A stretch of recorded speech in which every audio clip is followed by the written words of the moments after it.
दोस्तों, आज की इस वीडियो की शुरुआत में एक छोटे से कहानी से करना चाहता हूँ। काफ़ी दिन हो गए हम लोगों ने कुछ स्टोरी टेलिंग नहीं किया। तो दोस्तों, एक एक कहानी है एक लड़के की जो कि यूथ है अभी और कॉलेज में पढ़ता है और कॉलेज से पास आउट होकर अभी कुछ कॉम्पिटिटिव एग्जाम्स की तैयारी कर रहा है।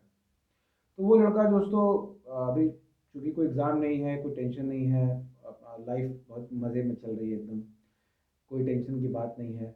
सुबह आराम से 9-10 बजे उठते हैं और अपना आराम से नहाते धोते एक 12-1 बज जाता है। फिर उसके बाद लंच लेते हैं, उसके बाद थोड़ा सा टीवी वगैरह देखते हैं, फिर फ़ोन चलाते हैं, फिर थोड़ा शरीर थक जाता है तो फिर आराम लेने चले जाते हैं। और फिर शाम हो जाता है तो वो लड़का जो है फिर थोड़ा सा बाहर निकल के थोड़ा घूमता है दोस्तों के साथ, थोड़ा इधर उधर की बातें करता है, दोस्तों के साथ थोड़ा गपशप मारता है, फिर पाव भाजी खाने चला जाता है। इस तरीके से करते करते फिर रात में आता है, फिर रात में एक मूवी देखता है, फिर आराम से थोड़ा सा रात में डिनर करके सो जाता है। इस तरीके से दोस्तों कुछ टाइम चलता है, एक आध महीने तक ये फेज़ चलता है। फिर अचानक से टाइम आता है कि भाई अब एग्ज़ाम्स आ चुके हैं, अब परीक्षा की घड़ी आ चुकी है। तो जैसे एग्ज़ाम आता है दोस्तों तो उस लड़के के फिर हाथ-पाँव फूल जाते हैं फिर। पहले वो लड़का जो जिस प्रकार से इंटरनेट पे 2 घंटे 3 घंटे कभी फ़ेसबुक पे, ट्विटर पे, यूट्यूब पे, व्हाट्सएप पे टाइम अपने आप चला जाता था दोस्तों। अब जब एकदम प्रिपरेटरी फेज़ चल रहा है दोस्तों तो और टाइम बिल्कुल लिमिटेड है, तो अभी वो लड़का अगर 1 घंटा भी रेस्ट कर लेता है, 1 घंटा भी थोड़ा इंटरनेट चला लेता है बिना काम के अगर इंटरनेट चला लेता है, थोड़ा आराम कर लेता है, थोड़ा-सा टाइम वेस्ट कर लेता है, तो उसको बहुत टेंशन होने लगती है। उसको अंदर से बहुत शर्म आती है अपने ऊपर, गिल्ट होता है अंदर से, उसको लगता है कि मैंने क्या कर दिया, मैंने क्यों कर दिया? ये फेज़ जो है दोस्तों, 2 केस स्टडी हमने लिया कि जब उसके लाइफ़ में कोई एग्ज़ाम नहीं चल रहा था, तो उसको कोई दिक्कत नहीं था। वहीं सेम लड़का है, सेम क्लास है, सेम एग्ज़ाम है, सारी सिचुएशन वैसे की वैसी हैं, बट अभी उसके लाइफ़ में एक एग्ज़ाम आ चुका है, एक डेडलाइन आ चुका है, तो अगर वो टाइम वेस्ट कर रहा है, तो उसको अंदर से गिल्ट हो रहा है। तो दोनों सिचुएशन में अंतर क्यों है? ऐसा क्यों है कि सेकंड केस में उस लड़के को गिल्ट हो रहा है, उसको अपने ऊपर शर्म आ रही है? आज की इस वीडियो में दोस्तों इसी टॉपिक के बारे में डिटेल में डिस्कस करने वाले हैं। नमस्कार दोस्तों, मेरा नाम संदीप कुमार सिंह है। मैं शिक्षार्थी के अंदर एक एजुकेटर और मेंटर हूँ। आप सभी लोग का बहुत-बहुत स्वागत करता हूँ हमारे आज की इस वीडियो में जिसका टाइटल है why aimlessly if we start living aimlessly then why we become seamless. तो जैसा कि दोस्तों अभी हमने डिस्कस किया इस स्टोरी के माध्यम से, तो हमें ये समझ में आता है दोस्तों कि दोनों केसेस में अंतर ये है कि दूसरे वाले केस में लड़के की लाइफ में एक एम है, एक गोल है, एक टारगेट है। जब हमारे लाइफ में कोई एम नहीं होता दोस्तों, तो हमें पता नहीं चलता है कि हमें क्या करना है और क्या करना सही है, क्या करना गलत है। हमें इसके बारे में अंतर पता नहीं चलता दोस्तों एक तरीके से। क्योंकि जो एम है, वो एम एक तरीके से दोस्तों एक रेफ़रेंस पॉइंट है। एक पॉइंट है, एक रेफ़रेंस पॉइंट है जिसको हम पैरामीटर मान के हम ये चेक करते हैं कि मेरा जो एक्शन है वो सही है या गलत है।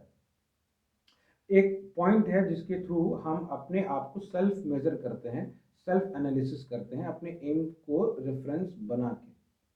अगर वो हमारे लाइफ में से एम नहीं है दोस्तों, तो हमें पता नहीं चल पाएगा कि हमारा हर एक्शन हमें लगेगा कि सब तो सही चल रहा है।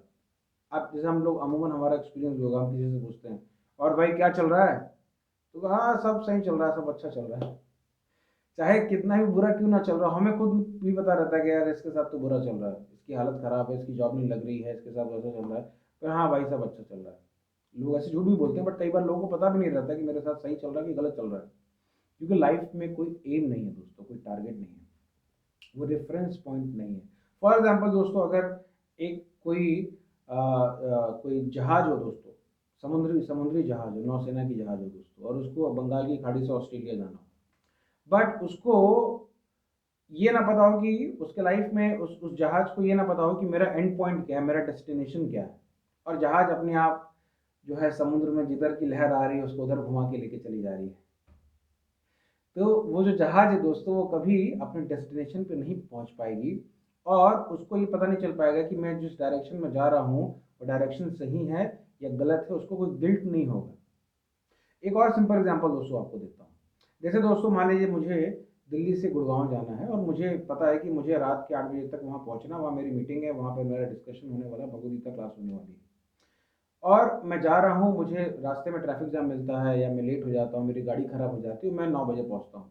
तो मैं वहाँ पहुँचने के बाद बोलूँगा कि अरे आई एम एक्सट्रीमली सॉरी, मुझे 8 बजे जाना था बट मैं 9 बजे आया, मेरी गाड़ी ख़राब हो गई थी, मेरी तबीयत ख़राब हो गई थी या ट्रैफिक जाम था, जो भी रीज़न था, बट मुझे अंदर से बुरा लगेगा।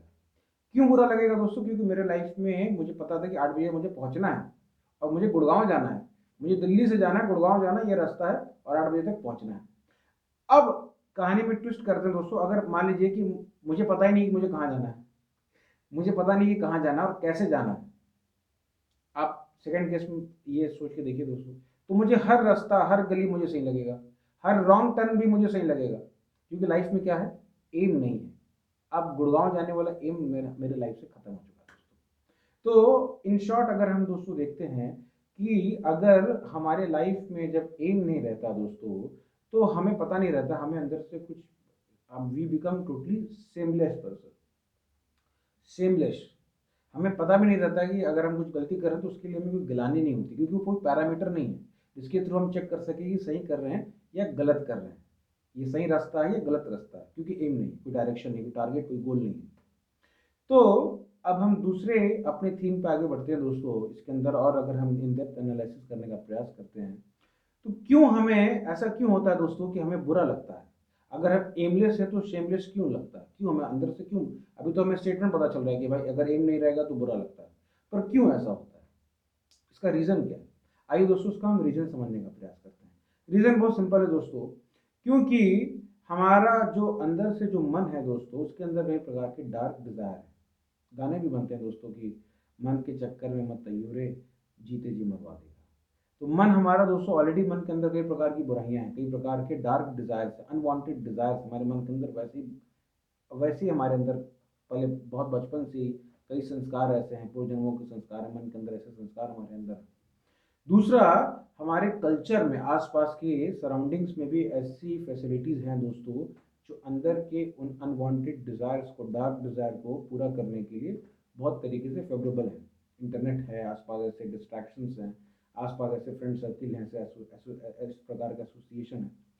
तो ये बहुत ईजी हो जाता है दोस्तों हमारे लिए कि हम अपने लाइफ में, अगर हमारे पास कोई एम नहीं है तो हम एक तरीके से डेविएटेड हो जाएं, डिस्ट्रैक्टेड हो जाएं, और चूंकि हमारे लाइफ में एम नहीं है तो हम इसलिए शेमलेस भी हो जाएं, क्योंकि हमें पता नहीं दोस्तों कि हमें चॉइसेस कौन सी लेनी है, कौन सी नहीं लेनी है। वो जो मैंने आपको भी एग्जांपल दिया था कि अगर गुड़गांव जाना है तो गुड़गांव जाने के लिए अगर पता ही नहीं कि गुड़गांव जाना है, तो हर रास्ता, गलत रास्ता भी मुझे सही रास्ता लगता है, उसके लिए मुझे कोई गिल्ट नहीं है, कोई शर्म नहीं है। दैट इज़ अ रीज़न कि क्यों हमें एमलेस होने पर अगर हमें अंदर से सेमलेस क्यों लगता है। क्योंकि ऐसा इसलिए लगता है दोस्तों कि हमारे मन में ऑलरेडी कई प्रकार की बुरी डिज़ायर्स हैं, और हमारे आसपास का कल्चर भी इस प्रकार का है कि जो हमें एमलेस और सेमलेस हमें बनाने में फेवरेबल है। That is the reason.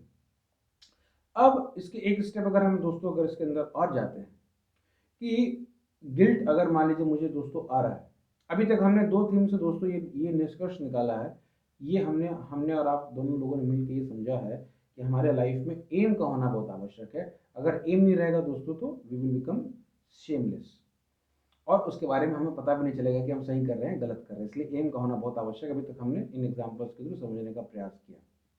In short अगर हम कहें दोस्तों तो एम हमारे लाइफ में एक बाउंड्री वॉल की तरीके से काम करता है दोस्तों, जो कि हमारे रास्ते में एक बाउंड्री बना देता है कि हमें अपने एम, अपने इस रास्ते पे चलते रहना, और आसपास चाहे कितना भी डिस्ट्रैक्शन हो, आसपास कितनी भी अट्रैक्टिव चीज़ें हों, चाहे कितना भी बोरिंग रास्ता हो, हमें इससे डेविएट नहीं होना है, क्योंकि अभी हमारे पास एक बाउंड्री है, आसपास से एम की बाउंड्री है, और हमारे पास एक रास्ता हमें पता है कि वहाँ जाना है। तो that we understand from this. अभी तक के डिस्कशन हमने इतना समझ लिया दोस्तों। एक स्टेप हम दोस्तों और आगे बढ़ते हैं, अगर हम ये समझने का प्रयास करते हैं दोस्तों कि शेम आना बुरा, क्योंकि किसी भी व्यक्ति को शेमलेस होना अच्छा नहीं लगेगा, स्पेशली पर्सनली अपने अपने एक्टिविटी से, अपने बिहेवियर से किसी को शेमलेस होना, किसी को बेइज्जत होना, किसी को अच्छा नहीं लगता दोस्तों। तो पॉइंट ये है दोस्तों कि अगर हमें गिल्ट हो रहा है तो गिल्ट को किस प्रकार से हमें लेना चाहिए। अगर एमलेस होने की वजह से हमें अगर सेमलेस हो रहे हैं तो किस प्रकार से लेना चाहिए, इस शेम को किस प्रकार से ऑब्जर्व करना चाहिए। क्या शेम होना, क्या अपने ऊपर शेम होना क्या एक तरीके से नेगेटिव है? क्या इसको नेगेटिव सेंस में लेना चाहिए, या अपने ऊपर के जो कॉन्फिडेंस, अपना इनर कॉन्फिडेंस, जो अपना सेल्फ सेल्फ जो सेल्फ स्टीम है, क्या उसको सेल्फ कॉन्फिडेंस को छोड़ देना चाहिए। तो किस प्रकार से हम इस जो हमें बुराइयां लग रही, जो गिल्ट लग रहा है, उसको किस प्रकार से लेना चाहिए दोस्तों, आज इस थीम में हम डिस्कस करने वाले हैं। पॉइंट ये दोस्तों कि शेम, अगर आपको बुराई लग रही है तो बुराई होने में कोई दिक्कत नहीं है। अगर मुझे कुछ गलती पता चल रही है कि मेरे अंदर ये कमी है और मुझे अपने ऊपर शर्म आ रही है कि मैं कैसा हूँ, मैं कितना बुरा आदमी हूँ, मैं जानता हूँ कि मेरे लिए अच्छा है फिर भी मैं टाइम वेस्ट कर रहा हूँ, मैं जानता हूँ मेरे लिए हेल्थ एक्सरसाइज करना ज़रूरी है फिर भी मैं टाइम वेस्ट कर रहा हूँ, मैं जानता हूँ मेरे एग्जाम के लिए मुझे ये पढ़ने की ज़रूरत है फिर भी मैं नहीं कर रहा हूँ। जब हमें ये पता चलता है, जब हमारा सच्चाई से सामना होता है, तो हमें अंदर से बहुत बुरा लगता है। तो इस बुराई से घबराने की आवश्यकता नहीं है, इस गिल्ट में आकर अपने कॉन्फिडेंस को छोड़ने की आवश्यकता नहीं है दोस्तों, क्योंकि ये इसको पॉजिटिव अप्रोच में देखने की आवश्यकता है। अगर आपको या मुझे गिल्ट हो रहा है दोस्तों, तो हमें समझने की आवश्यकता है कि गिल्ट हो रहा है, अनसेटिस्फैक्शन लग रहा है, इसका मतलब कि इसके ऊपर भी कुछ ऐसी चीज़ है जो मुझे अचीव करनी है और जो मैं कर सकता हूँ। ये गिल्ट मुझे एक तरीके से इंडिकेशन है, एक इंडिकेशन है जो मुझे बता रहा है कि इसके ऊपर भी कुछ है जो मुझे अचीव करना है, जो मुझे हासिल करना है और मैं इससे अच्छा कर सकता हूँ। This is an indication, this is not unsatisfaction, this is an indication. ये अप्रोच लेके हमें इस गिल्ट को देखना चाहिए। पॉइंट नंबर 2 है दोस्तों, ये भी पॉइंट है कि अगर गिल्ट हमें आ रहा है तो हमें ये भी समझना चाहिए कि ये जो गिल्ट है ये हमें अनप्रोडक्टिव एक्टिविटी से बचाता है। तो मैं समझ में आता है कि देखो यार, ये किया था तो इसकी वजह से ये ऐसा लगा था, इसकी वजह से इतनी बेइज्जती लगी थी, अगली बार से इस एक्टिविटी को करने से मैं बचूंगा। तो ये भी फायदा है दोस्तों। तो गिल्ट होना अपने आप में कोई बुराई नहीं है, अशेम्ड होना कोई बुराई नहीं है, पर हाँ, अगर उस गिल्ट को के अंदर घुस जाए, बिल्कुल अंदर, उसके अंदर इतने घुस गए कि अपना कॉन्फिडेंस, अपने स्टीम, अपना सेल्फ रिस्पेक्ट, सब डिग्निटी सब छोड़ दिया, हम एकदम हार मान लिया, सरेंडर कर दिया कि अब मुझसे कुछ हो ही नहीं सकता, मैं गया गुजरा हूँ, मैं बिल्कुल नकारा हूँ, मुझसे कुछ नहीं हो सकता, मेरे बस की नहीं है। अगर हमने ऐसा सोच लिया दोस्तों, तो ये एक तरीके से रॉन्ग अप्रोच है गिल्ट को देखने का। अगर आपको बुरा लग रहा है दोस्तों, उसको एक्सेप्ट करने का कि हाँ ये बुरा है, मैंने गलत किया, अब मेरे को पता चल गया कि that that has to be done. Guilt होने के बाद अब एक्शन करना चाहिए, उसका सोल्यूशन के ऊपर काम करना चाहिए, ना कि गिल्ट के अंदर घुस जाना चाहिए। That is the point number 2। अब अगर एमलेस होने से, क्या एम बनाने से हमारी सारी प्रॉब्लम सॉल्व हो जाएगी? क्या अगर हमने एम बना लिया तो हम हमेशा सही, हमारे लाइफ में सब कुछ अच्छा चलता रहेगा, हमारे साथ सब अच्छा चलेगा? नहीं दोस्तों, इसकी बिल्कुल गारंटी नहीं है, क्योंकि एमलेस होना इस बात की गारंटी नहीं देता है। डिपेंड, अगर फॉर एग्जाम्पल किसी व्यक्ति का एम ही करप्ट हो, मेरा एम है कि मुझे कोकीन पीना है, मुझे ड्रग्स लेना है, मुझे जो है किसी के घर पे चोरी करना है, दिस इज माई एम। तो अगर मेरा एम ही करप्ट है दोस्तों, तो उससे मिलने वाला रिजल्ट भी मुझे करप्ट ही मिलने वाला है। सो सिर्फ एम बनाने से भी काम नहीं होने वाला। यहाँ पर हम लोग डिस्कस कर रहे हैं दोस्तों, we have to make a healthy aim. Healthy मतलब क्या दोस्तों? जिसका रिजल्ट जो है वो हमें क्लियर कट पता रहे कि ये इसके राइट एस्पेक्ट है, ये इसके रॉन्ग एस्पेक्ट है। वो हेल्दी एम हम कैसे बना पाएंगे? By the help of Shrimad Bhagavad Gita. ये जो भगवद गीता है दोस्तों, आप लोग देख रहे हैं श्रीमद् भगवद गीता, ये जो डिस्कशन हम कर रहे हैं, इस डिस्कशन का बेसिस है भगवद गीता का चैप्टर 2 वर्स नंबर 41। भगवान इस श्लोक में बता रहे हैं, मैं आप लोगों के लिए पढ़ना चाहता हूँ, हिंदी का श्लोक है।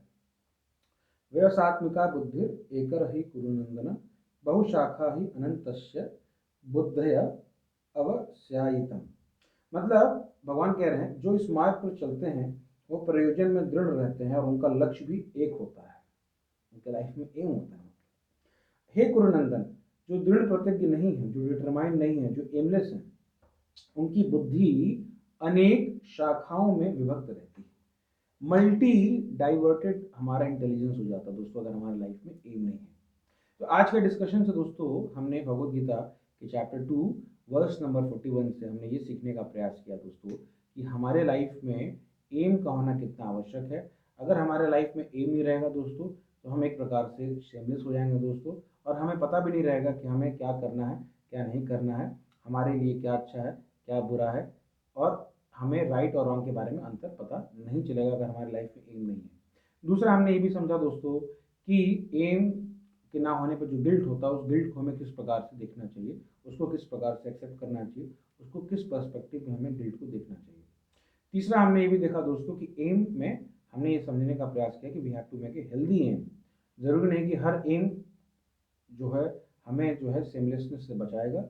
हाँ, अगर हमारा एम भगवद गीता की शिक्षाओं के आधारित के आधार पे है, वो हेल्दी एम है, तो वो एम हमें सेमलेसनेस से बचाएगा और हमारे अंदर की जो बुराइयां हैं उस पर हमें आगे बढ़ने की हेल्प मिलेगी, उससे हमें मदद मिलेगी। तो आज की वीडियो में दोस्तों इतना ही डिस्कस करते हैं। आप लोग का बहुत बहुत धन्यवाद। आप लोगों से भी रिक्वेस्ट है दोस्तों कि अभी गीता जयंती आज का महीना चल रहा है, बुक मैराथन का महीना चल रहा है। देखिए भगवद गीता के अंदर इतने प्रैक्टिकल लाइफ के डीपर कंसेप्ट छुपे हुए हैं जो अभी हम लोग डिस्कस कर रहे थे, प्रैक्टिकल रिलेटेड लाइफ की ये सिचुएशन है। तो आप लोगों से रिक्वेस्ट है कि प्लीज़ आप लोग इस गीता जयंती पर ज़्यादा से ज़्यादा भगवद गीता को पढ़ें और दूसरों के साथ भी इसको डिस्ट्रीब्यूट करें। Thank you very much. Hare Krishna.